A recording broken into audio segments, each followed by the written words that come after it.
特别迎接2025年咯，台北市政府头前会有跨年暗会，信义区会有非常侪人潮。今仔暗时会出动上千个警察，分3阶段来进行交通管制。超商准备的物件嘛比平常时加3倍到5倍。即马超商的门拢先拆掉，来方便民众出入。今年下年拄好是上班日，台北坐温42点钟无休困，因为除了台北市府大埕下年主要的舞台。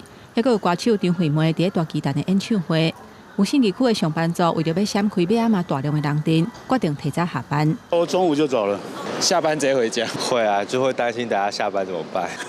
年轻人可以跨年，给他们嗨一下，我觉得1年1度还可以接受了。信义区进行3个阶段交通的管制，一直到饭店过3点。台北市嘛出动1000的警察全面备战，除了派警犬加强巡逻，检查敢有违禁品。 警方也有配空袭机的烂炸枪，若出现无经过申请的空袭机，就会甲砸落来。晚会及释放烟火期间，为避免发生民众推挤踩踏，新一分局将针对人潮易聚集的区域，规划防踩踏小组。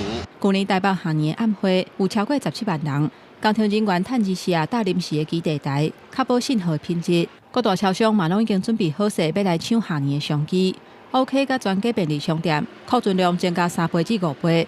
那7间店是出动行动购物车。我们有这个行动购物车，同时我们今年也首度增加了我们的这个热茶车，还有我们的咖啡车。莱尔富台北市府附近的2间店头，嘛甲玻璃门拆掉，要缩短民众排队算小的时间，嘛增加10倍卡手。临近信义区周边商圈的10几间莱尔富门市都有望增加3日4成的业绩。为着要伫下年暗会会当占到一个好的位，来看韩国团体表演。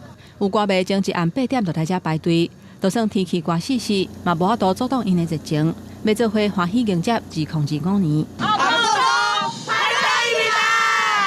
记者综合报道。